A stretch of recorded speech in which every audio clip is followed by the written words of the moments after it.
Hello, Allaoua. Sam, hello. I'm so happy to be here. I am really happy you're here. Thank you so much for doing this. My pleasure. I am really, genuinely looking forward to this conversation. But for the few people that don't know who you are, then please introduce yourself and who are you and what do you do? Well, that's the worst thing to ask me. I don't like to reintroduce myself. And especially I don't know because I came across so many things. So what I like to say about me is like I design well-being programs for individuals, athletes, CEOs, but also for international organization, corporation, sport federation, government. So I'm a former businessman, entrepreneur. I sold my company 10 years ago, and I had a calling to focus on my health, my well-being, and moving through this path, I start looking at the well-being of others. So I feel I am on a mission, and I feel I'm exploring my purpose of finding what's empower human, and that's why I'm very happy to be here at Tasty Human. Empower them physically, emotionally, mentally, and just removing fence between any human, between me, between you, between anyone who has a project or vision or goal. So being here to help him removing all the fences, either that they put to themselves through trauma or through life experience or limited belief, either put by life in general, you know. Well, I know that this is something you've been devoting yourself to, like you said, for the last sort of decade or so. And for me, I wanted to ask you about your school life. Because it's always something that I get very interested in with people. What were you like at school?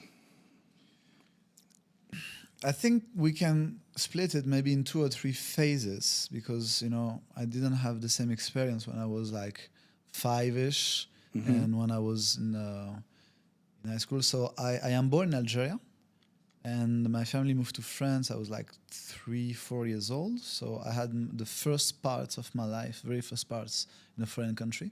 So my I would say my early age school was about integration. When you arrive to a new country, you have to make new friends, you have to understand the new culture. And this was pretty smooth. We moved a lot, you know, with my family until we established ourselves in Fontainebleau, which is a small village next to Paris. And honestly, I feel so blessed because it was a small village, but with the right amount of thugs, right amount of good people, right amount of rednecks, right amount. So I really grew up into very heteroclite environments, and I was friend with the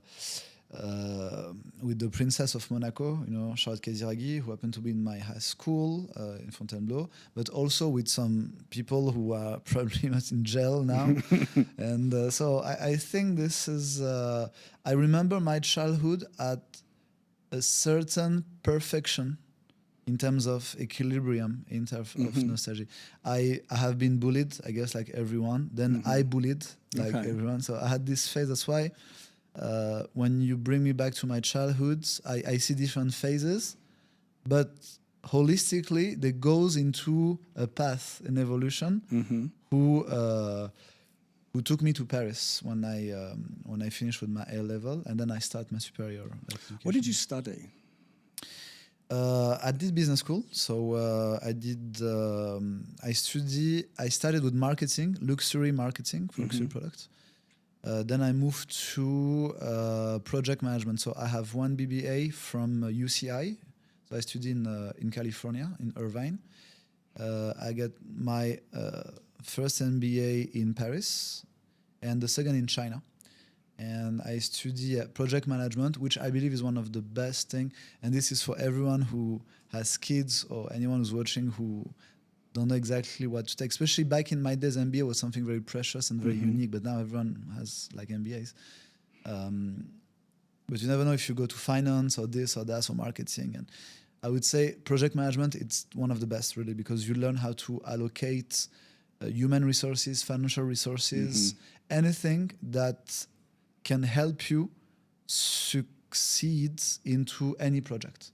Deadlines. Exactly. Immediately managing deadlines. Exactly. Yeah. And so it really have this vision of being a manager. See, because we always say either you're an expert, you're the best at something, either you're a manager, you know a little of everything.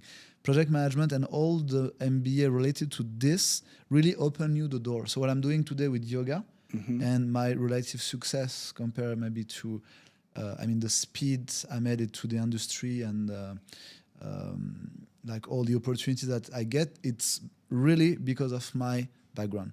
A lot of people, a lot of friends, they tell me, man, you've been to the MBA, now you want to do yoga. It's not something very logical.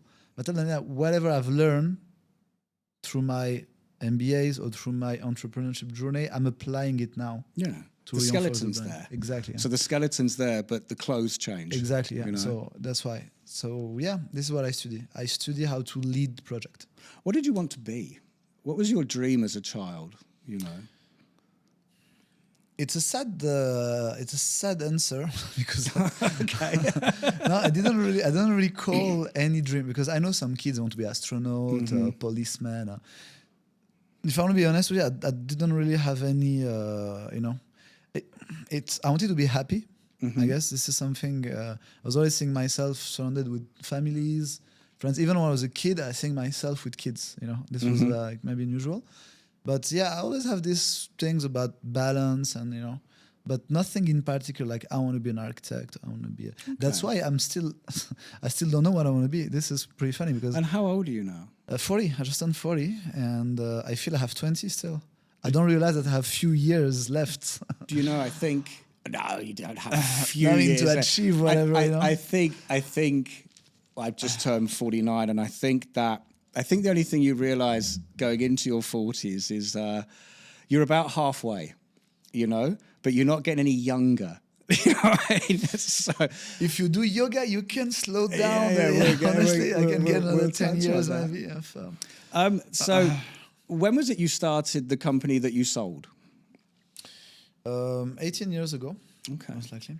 Actually, I had two companies. I came to Dubai to distribute luxury cosmetic brand called Gemology Cosmetics.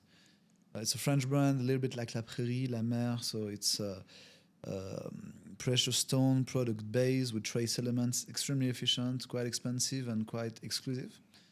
I did it for a couple of years. Was doing good, but it wasn't my thing, not my industry. So I sold all my solo distributor rights I had for 12 countries in Middle East.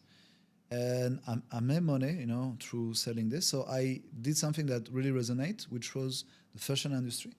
So I started designing clothes, and I designed clothes for my nephew. And then I became a kids fashion designer. Oh, fantastic. Which is like absolutely something I didn't plan. But it was a smart move because it was the beginning of all this. Even the big brand back in the day, they didn't have anything. For example, Gucci, Dior, and all the, even Russian didn't have a line for kids. We were one of the first one in Dubai, called Cute Edition. A dream come true. You have a project, you gather good people around you, very successful. Had like 39 point of sales in Dubai, which is quite massive in 4 years. And I kept it for 6-7 years. And then again, something was wrong with this. It was not really my purpose. I was proud of myself for achieving things, but something was missing. Really. Like every morning I was waking up unhappy. This was really something I was wondering why.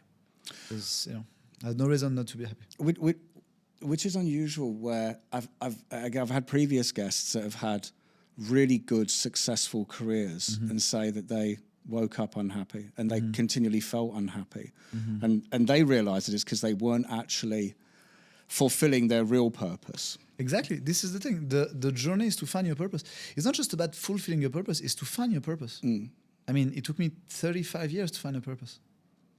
And I tried many good, valuable purposes. But to find your calling, this is, even some people believe that you need a lifetime to find. And when you find, it's already too late. It's time to leave. So we all hope to find it before. I think you're right, though. I think that there's a lot of people doing what they really think they should be doing. But there's a little voice inside their head that's going, no, like this, no. And they're ignoring it, and and then life takes over and they get bogged down with responsibilities You and I think this is forever. Like and I think at some point it come back to your face. 100%. And I don't know how many people act on it or not. You know, I wanted to ask though. You had a big life-changing event, which was you had suffered a heart attack at 30. If you'd like to, what did that feel like? Because at 30, you know, the human body is supposed to be at its prime. Athletes, and you think you're going to live forever. You're going out partying all night. You know, a hangover lasts for about half a day, where now it lasts for 3 weeks. It's like, how did that really affect you? I'd love to know. Well, so let me tell you. Basically, this now with distance from this event is the best thing that happened to me. But back then, I felt a deep feeling of injustice. Okay. And I've been talking with people who get into accident or start having disabilities, and this is when something major like this happens to you, this is what you feel. You feel it's unfair. You feel like you're successful, for my case, you know, financially, and had friends and everything, and this just gets you in the middle of your climb. It's like climbing the Everest, and there is a big avalanche to take you down. And so the experience itself, of course, was traumatic. Of course, it was not easy, but you don't realize it. You just follow the flow. See, your heart starts going crazy. You end up in ICU. You take the pills that they give you, beta-bloquant. Were you alone at the time, or were you with people? No, I was alone. I was alone in my house, my big house. Called the ambulance because I can feel my heart was absolutely not functioning.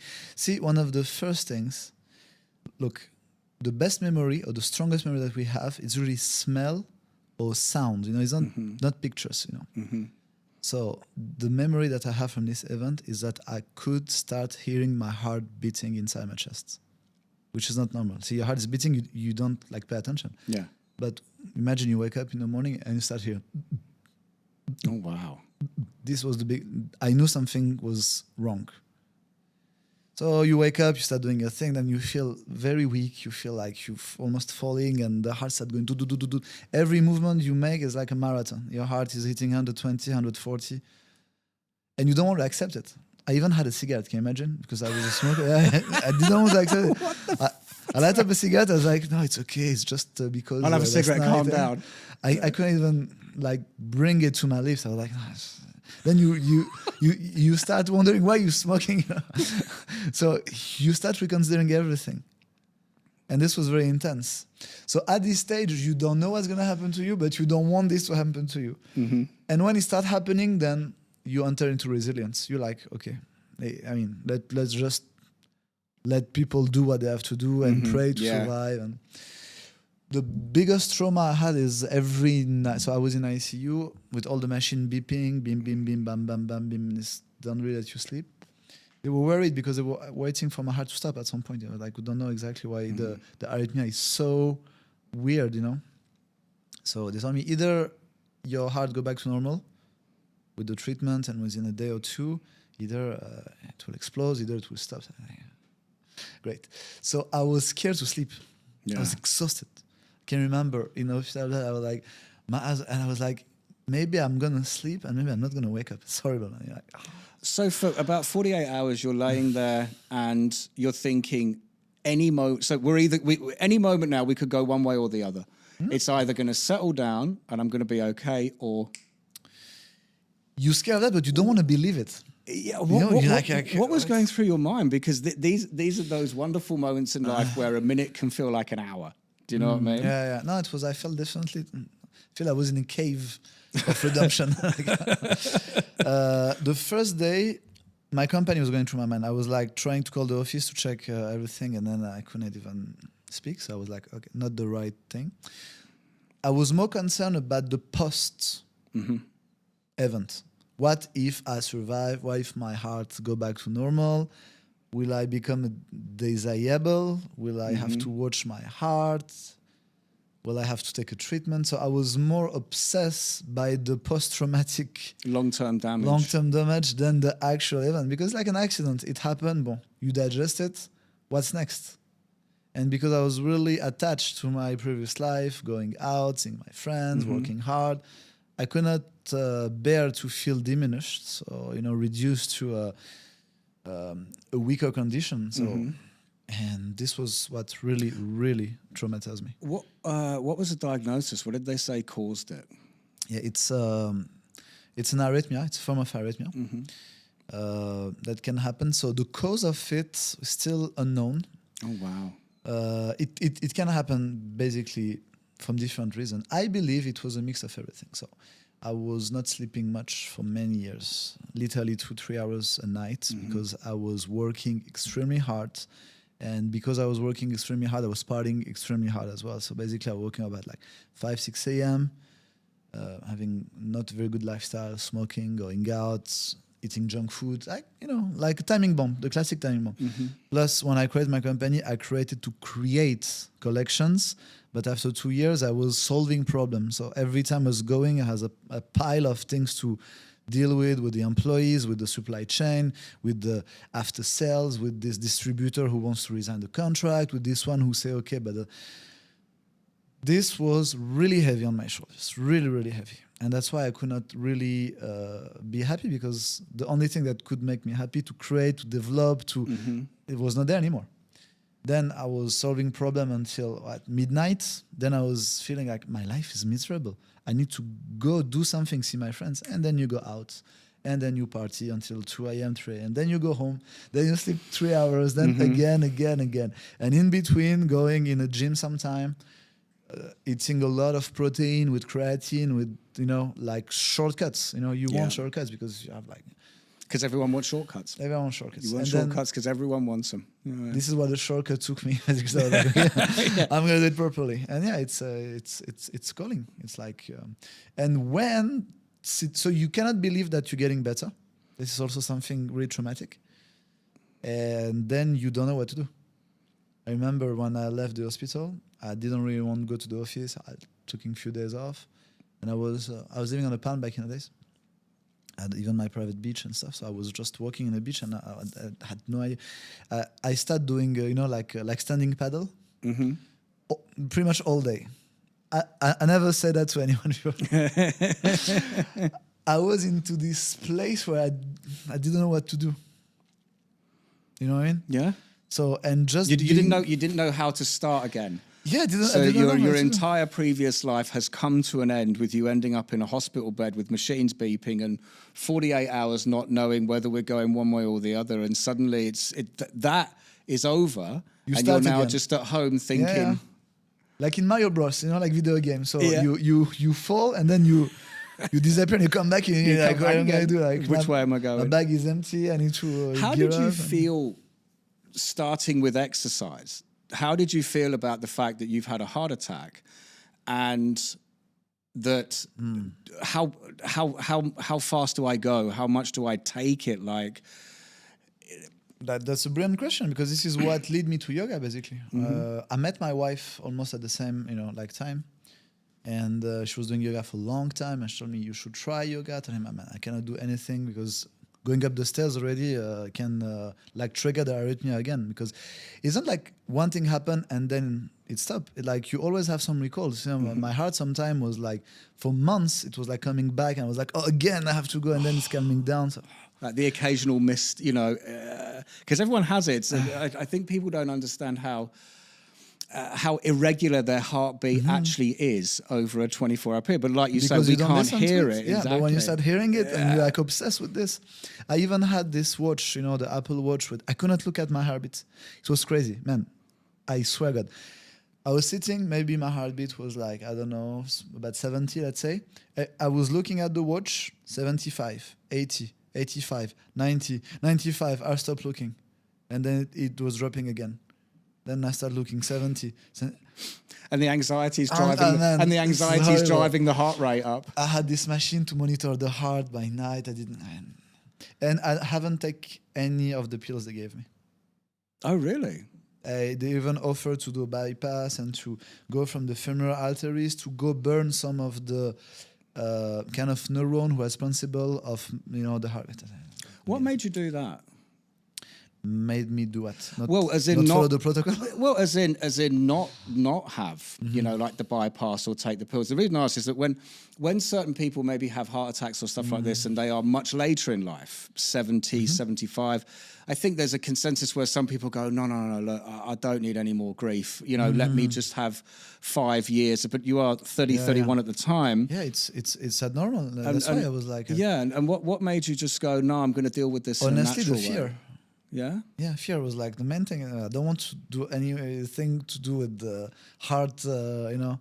It's like surgery. And also, I've seen doctors, but they didn't really know. They were not sure. And, you know, not really. which you don't need from a doctor. Yeah, it's not like they tell well, you, the diagnostic is this, we need to do that. They say, yeah, maybe this, maybe that. So maybe I stay home and I don't do anything for a few weeks and I see how it goes. So like I chose this path, but it was not. I was waking up in the middle of the night with like sweating and. Anyway, so you let your life move on. So you just deal, and this is your first lessons. You do with whatever comes, you know. And how did you process the decision to start yoga then? My wife forced me. I didn't want to. I hated yoga from the bottom of my heart at the beginning. Why did you hate it so? I mean, because it's tough.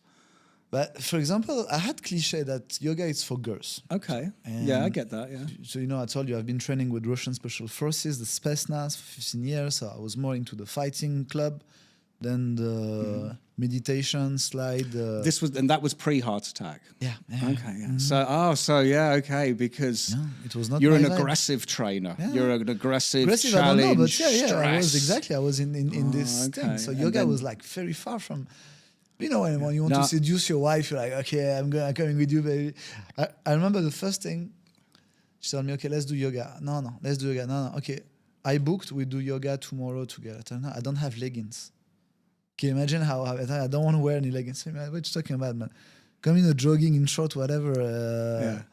I had all this cliche that, you know, Lululemon, I totally get it. Most men do until they... I did yoga for about a month and I stopped because... I couldn't do it. It's intimidating when you're the only man and all these girls are pretty in Lululemon. But it's also, using back bends and handstand, and you cannot touch your knee. Like, exactly. That's exactly it. You can't touch your knees. You can't touch your feet. Yeah, you can't. Look at you like you can't get anywhere close, and you're like, oh my god, yoga is actually harder. It's hardest thing than doing a gym session. I am training world champion, Alistair Overeem, UFC, K1 heavyweight, the Destroyer. Mahmoud Shah, heavyweight world champion boxing. I mean, whatever we do in training, they struggle. It's very hard. Like you're not prepared. And I told you, my one of my teachers, Valery Yazanov, is ex-KGB trainers. Like drill officer, major, and when we do yoga together, it's struggling. It's hard. It's really difficult. Like any physical activities, when you're not used to. So imagine recovering from a heart issue, your ego. At the same time, you want to look good, you know, because you're still in a process of try to impress the girl that you with. Yeah. And after 10 minutes, I was dying. I was just sitting on my mat, looking at everyone doing some basic stuff, you know, Warrior 1, Warrior 2, and I was like. And that's why I carry on. I carry on because I could not accept not to be able to do it. And the good thing, I had savings. I sold my company. I retired for sometimes. And I didn't know. So we say something. If you don't know where you're going, come back where you're from.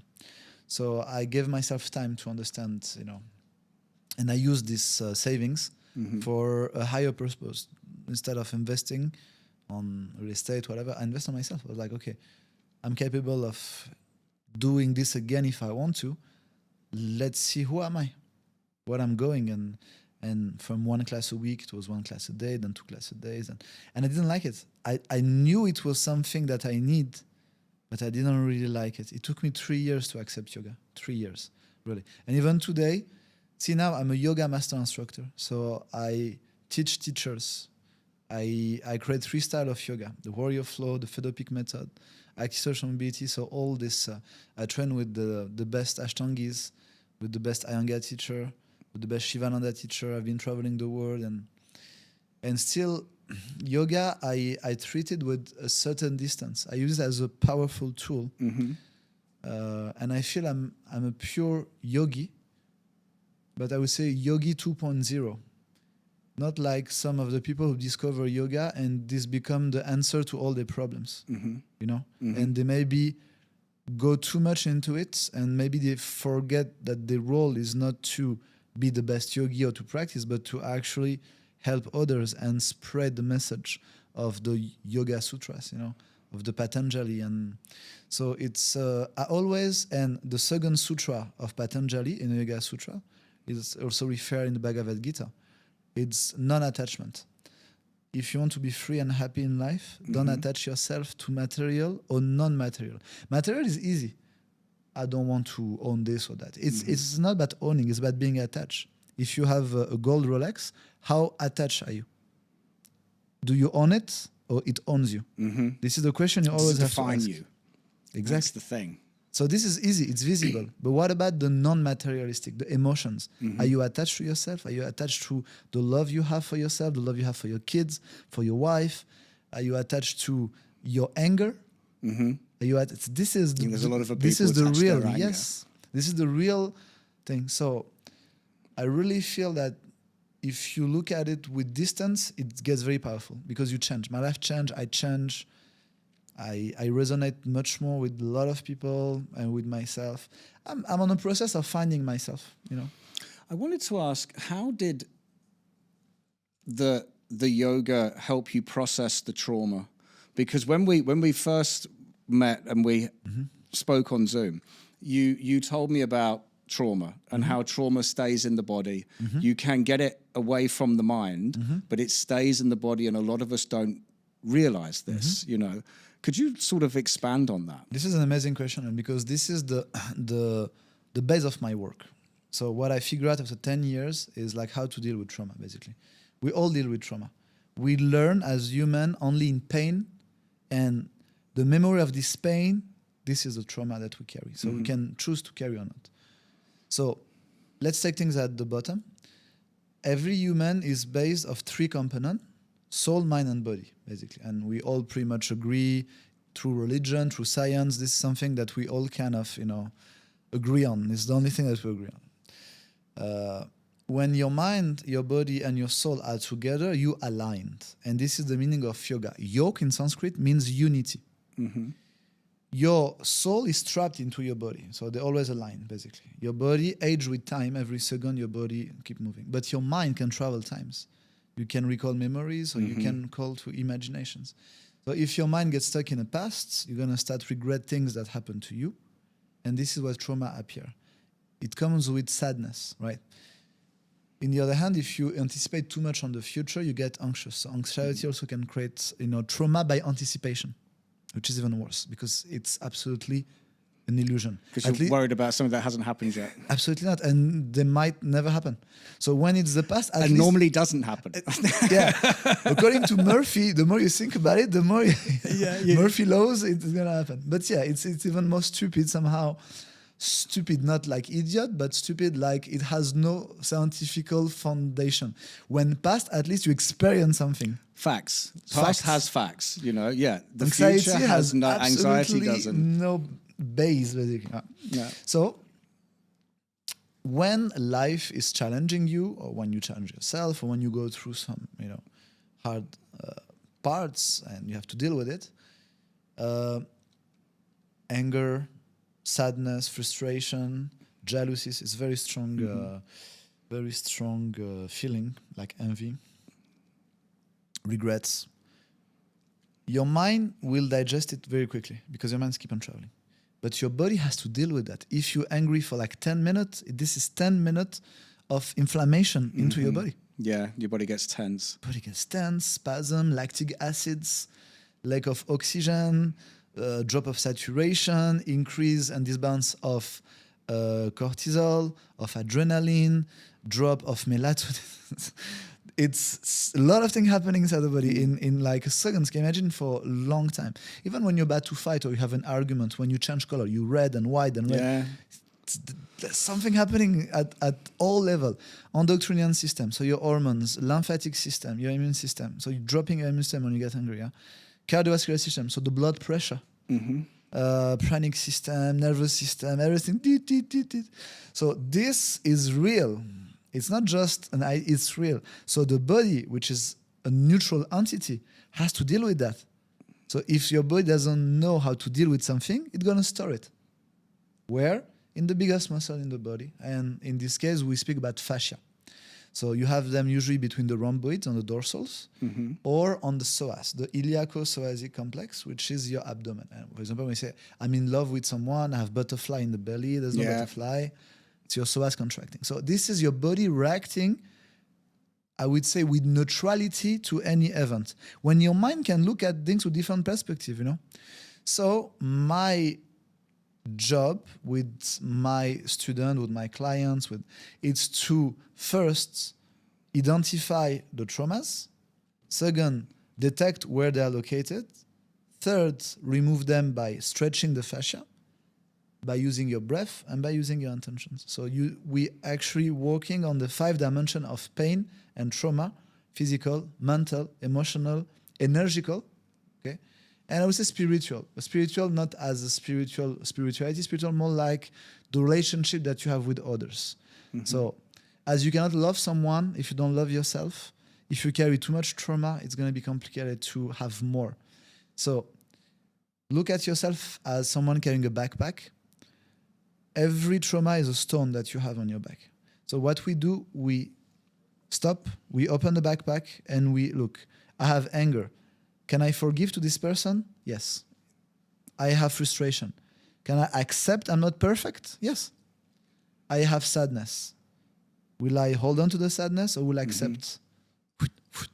You just remove bricks. Then after you look at your bag, is halfway empty. Wow. So now, first of all, you can carry it easier, it's lighter, so you can carry on your path. And then you have space to store what you need. What gives you energy? Love. This is what gives you the most energy. Love is the only answer.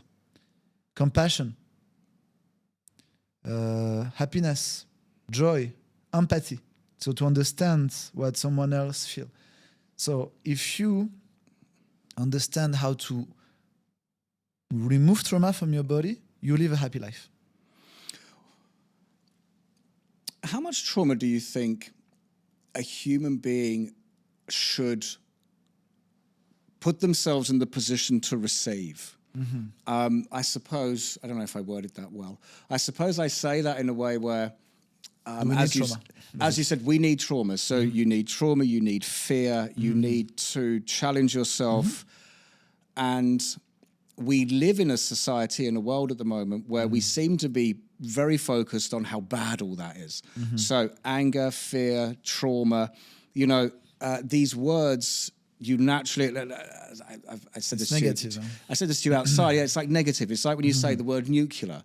I had a biophysicist on and we spoke about nuclear power. And you say the word nuclear and the first thing anyone thinks is giant bomb and everyone's dead.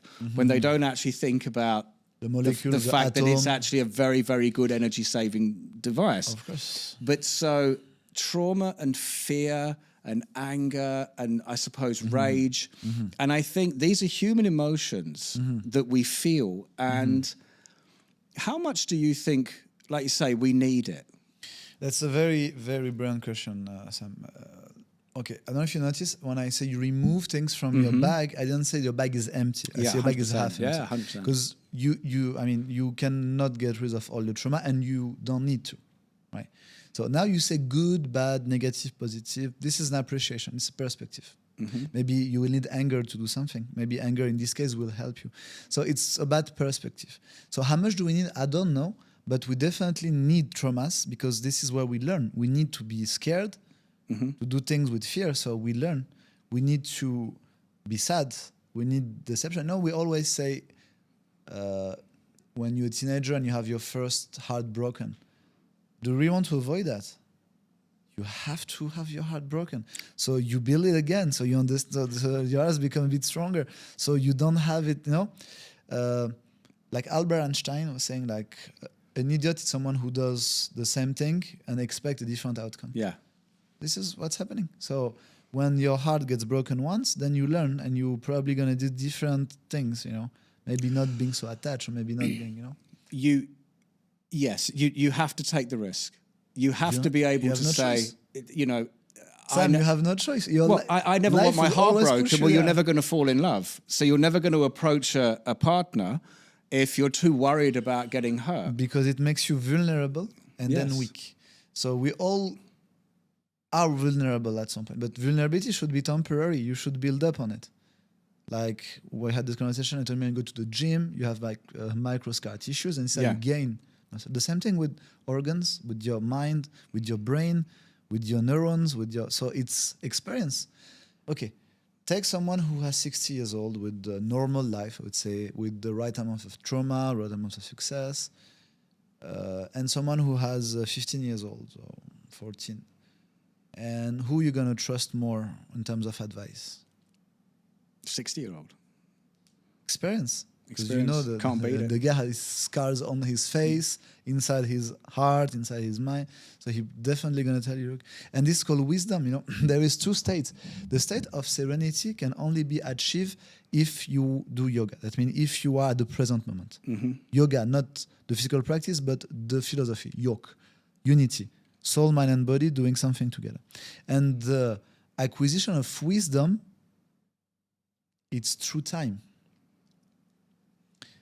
Some people believe there's like elected people and very special people who born with like access to infinite wisdom. Why not? Maybe the brain is more open. Maybe they can channel something that we can. But usually the wisdom comes with gray hair on the beard and less hair on the head. Mm-hmm. This is how. See, so it's not about man, woman. It's just about time, because 60 years of experience, it's 60 years of failure, it's 60 years of building up, it's 60 years of coming back, it's 60 years of resilience, of starting again, of being disappointed, of expectation, and again being disappointed, and again building up.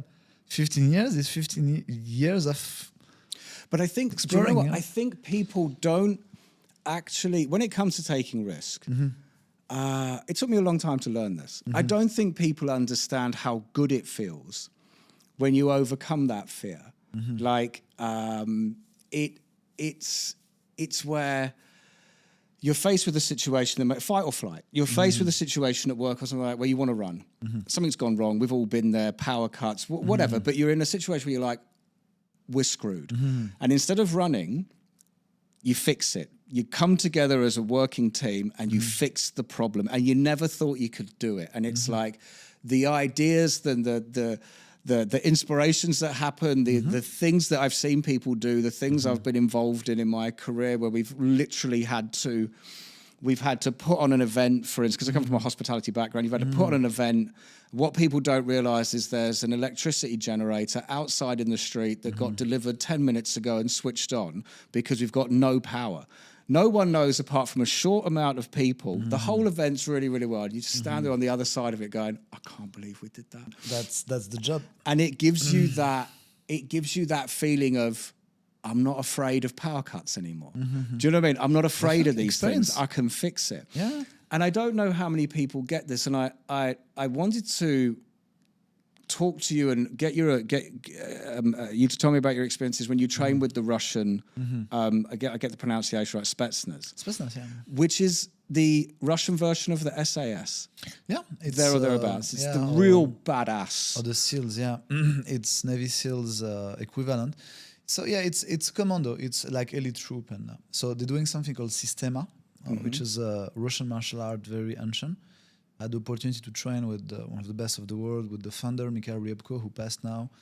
I trained with Vladimir Vasilyev, with the Valery Azanov, and so they're all former special forces, Spetsnaz or KGB, because this is the both corps where they actually use this. So yeah, my first day was absolutely traumatic. And it needed to be traumatic. So I actually speak about it when I did my TEDx 6 years ago. And so let me tell you, you arrived there. So my brother forced me to do it. Not forced me, to really hardly encourage me. Because I mean, you have to be a man, you have to be strong, so you have to fight with Russian. They know how to do it, go there. Right, so I arrived to my first. It's actually a military camp open to civilians. Like some time for workshops. So you arrive into a very cold gymnasium. Gymnasium is very hostile. It smells like socks. Like cold and sweat. And I mean, you're not in Dubai Mall. What everything. You are far from home. You don't speak the language. It's cold.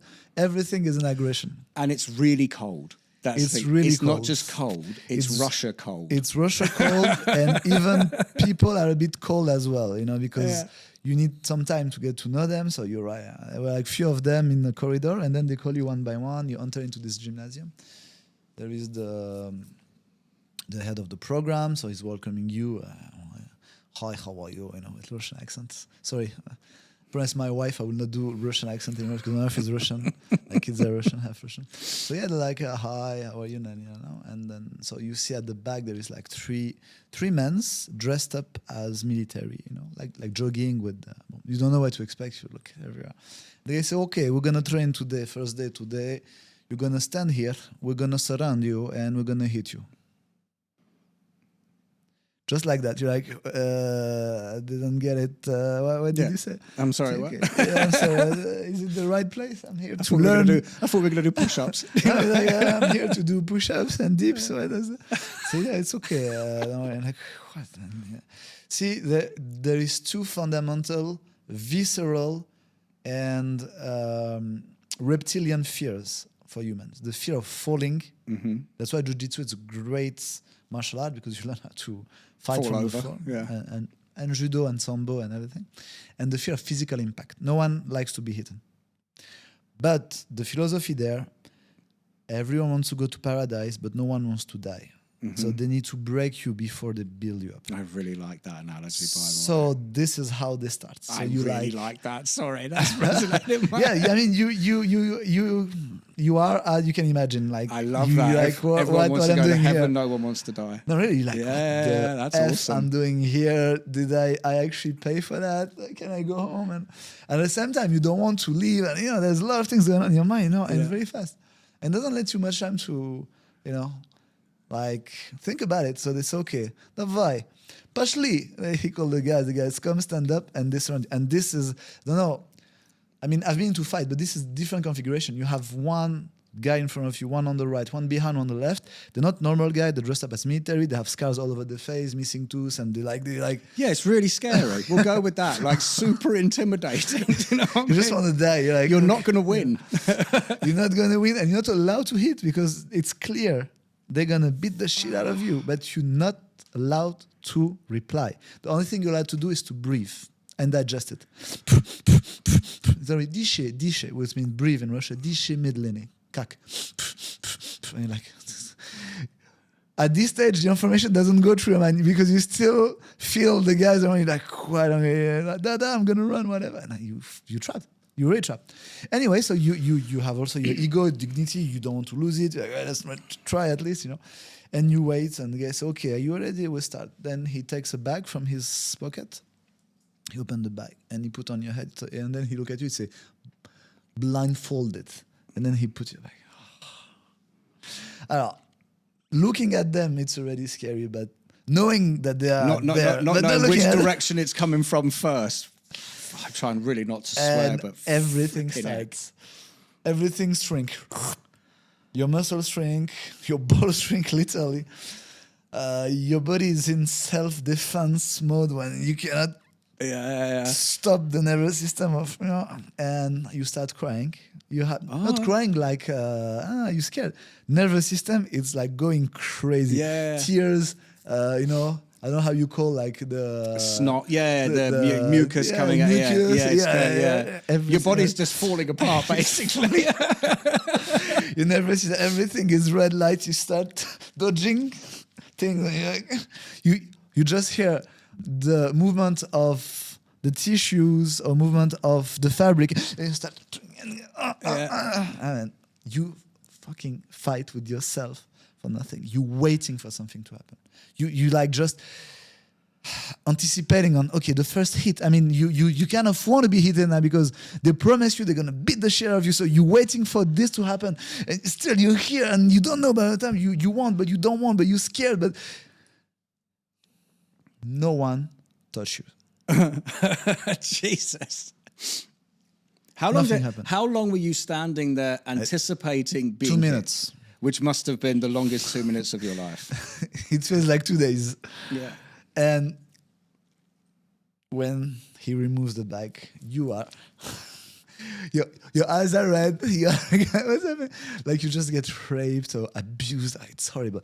They destroy your mind. Your mind doesn't even know. You don't even know where you are, what to do. You're so confused. You're so confused.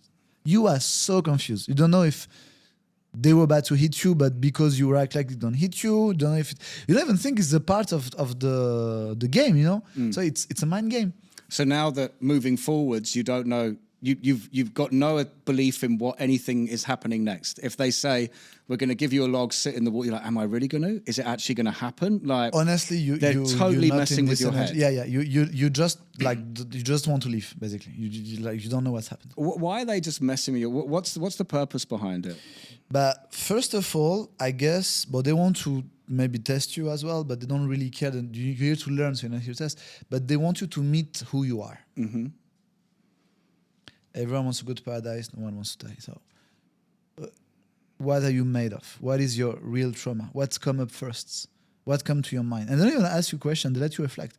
After 2 minutes, they remove the bag. So you are half shaking. You blue, black, like gray. The blood going up and down. Your legs are shaking. You in like full spasm. It's really, really impressive. Then tell you, okay, go. I'll come back tomorrow. And so you go. And this is the first day. This is how they welcome you. Then you start the training next day. After training, it's so much smoother. So you do lots of rolling, of like punching, knife movement, and breathing. But this is just to see who you are. How much did you change in that 2 minutes? So I suppose, a better way for me to articulate that question: how much did that 2 minutes change the rest of your life? I will always remember. I don't know how it changed it, but I will always remember these 2 minutes as something that nothing worse can happen. Well, that's what I'm saying. Is that, nothing worse could ever happen to me. But let me tell you something absolutely incredible.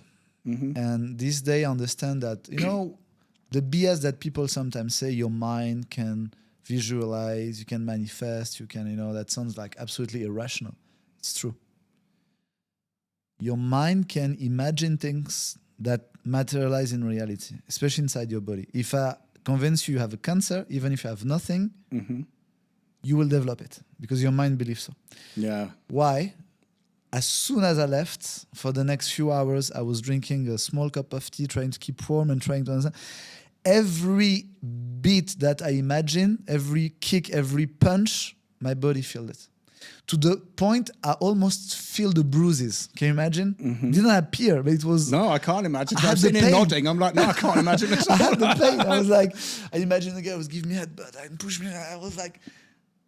Next day, when I woke up, I felt like I was physically beating up. Mm-hmm.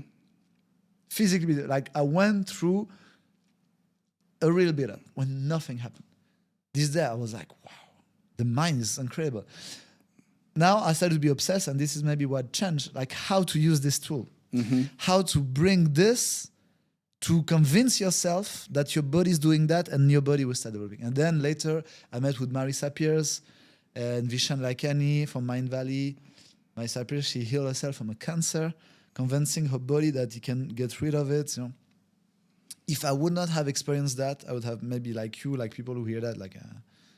But now I'm like, wow, if you find a way to convince yourself to the point that your life is in the line because you're scared for your life, to trigger this visual fear, you can drive your intention and change things inside your body. It's incredible.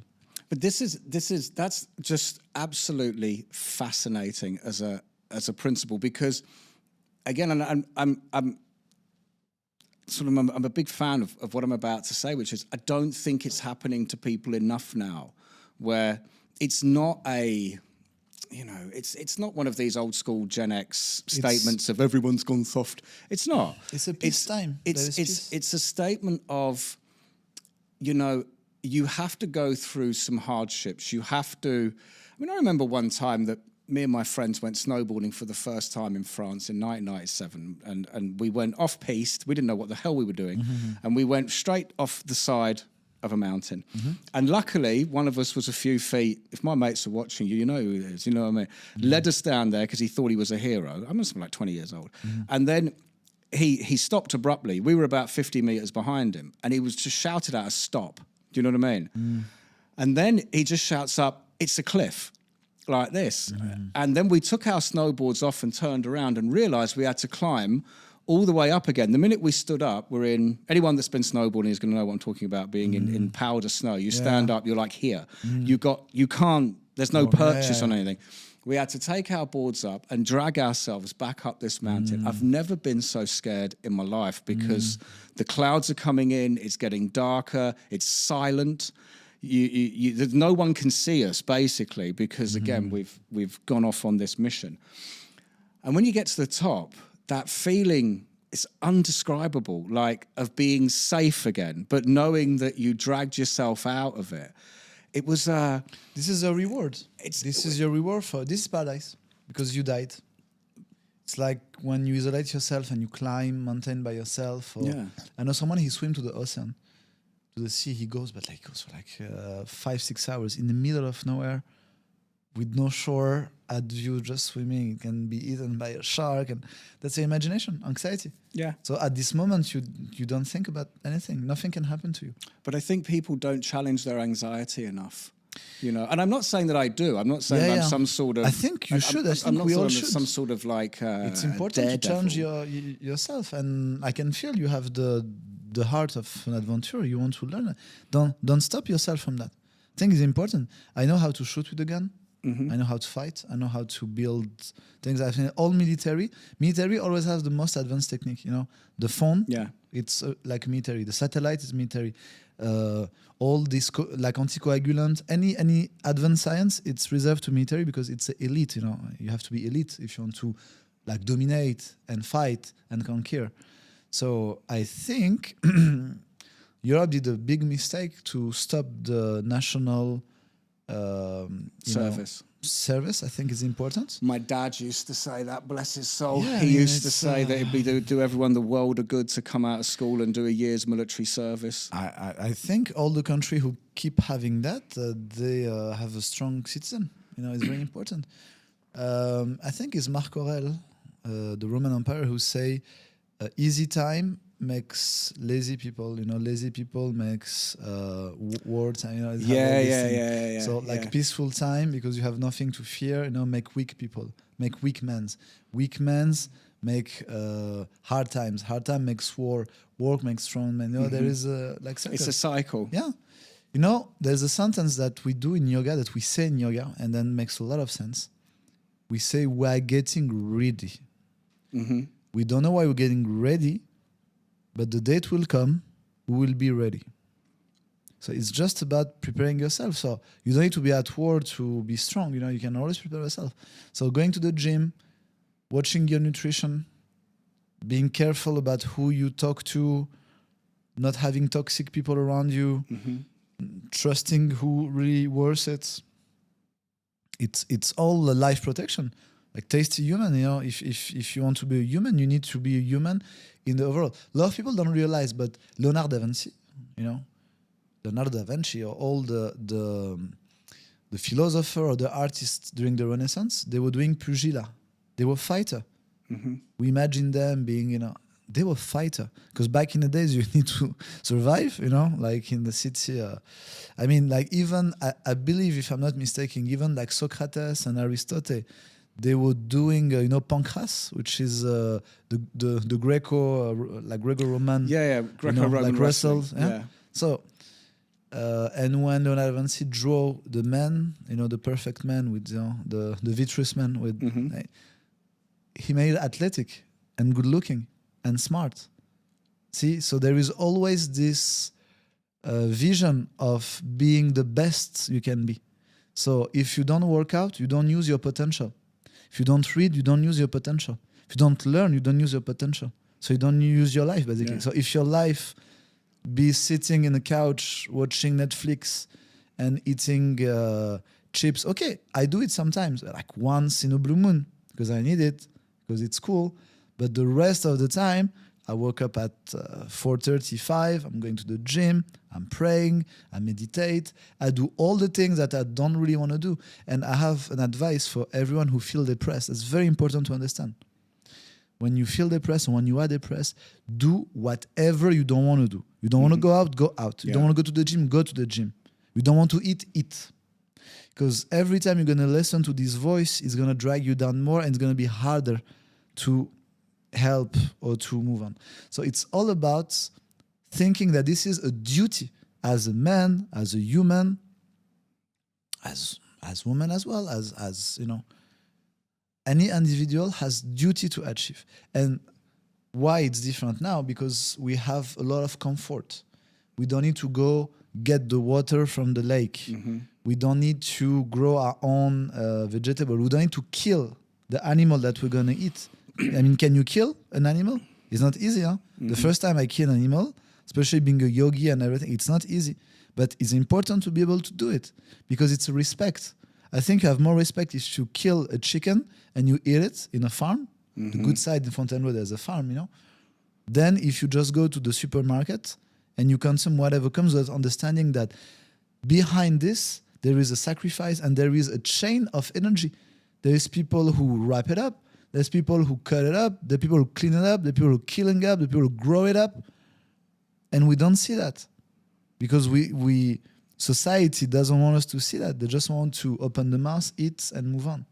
So I think it's important sometimes to understand, and this is what I call consciousness. Consciousness is the state after knowledge, and knowledge is the state after ignorance. So we speak about wisdom, this is the evolution. You're kids, you're ignorant, then you go to school, you work, you learn. Some people stay at the learning phase. Knowledge is not absolute. Understanding is the next step. It's good to know, but it's better to understand what you know. And this is how you start reaching out to consciousness, mindfulness, understanding, and serenity, and wisdom. You have to learn the hard knock. There's no other way. You know that normally I ask the guest, you know, we've come to the end and we're out of time. Is there anything they'd like to leave on the table or the last thing they want to say? Well, I think you've just said it. I'm happy with that. I suppose, but of course, this has been phenomenal, and I wish I'd probably booked 2 hours because we haven't even scratched the surface on a lot of things. I can come back. My pleasure. 100%. I would love it. I did want to ask you though: is there anything that you wanted to leave on this podcast that you've never told anyone? We're talking about trauma. Anything you want. Like I'll throw the net huge. I never say to anyone, especially publicly, but the biggest trauma I had was not something that happened to me, even if I went through some hard times. It's actually, you'll think it's funny because my father had a heart attack in a plane. Wow. And I was with him with my sister, and I had to manage him, and I still don't know how my sister convinced the pilots to do an emergency landing in Vienna. A movie. You are sitting next to your father and everything started going, on stop, the tongue. I didn't even know how I managed to do that, but I managed to. Because see, when it's someone you don't know, when you see your father turning white, getting puffy, he cannot breathe, I had to take his tongue out of his mouth with my own finger. And it's disgusting. You don't want to put your hand into someone else, especially not your father. And so you forget everything for just the survivals. And thanks God, he made it after that. We went to a landing. We stayed some time in Vienna hospital. They took very good care of him. But this was, I didn't expect or experience or had any fear during this too long hour when I was trying to maintain my father alive. As soon as he went to the hospital, so we took him, I had to wait outside the door because he was with the doctor. Everything dropped. I didn't cry or anything, but just the tension dropped. And this is the trauma who started building up. So I had to work a lot to accept this. And this is something that I want to share with everyone. try as much as you can to keep your head cold. Don't react when something happens. Respond. Find solution. Don't get upset, don't get scared, don't get angry. Whatever comes, deal with it. But move forward. Don't waste time. Hide it. Like, Yes. talk about it. Tell people. Face it. Bring it to life, and this is how you're gonna, get rid of that. Later you can react, but when something happening, mobilize your brain.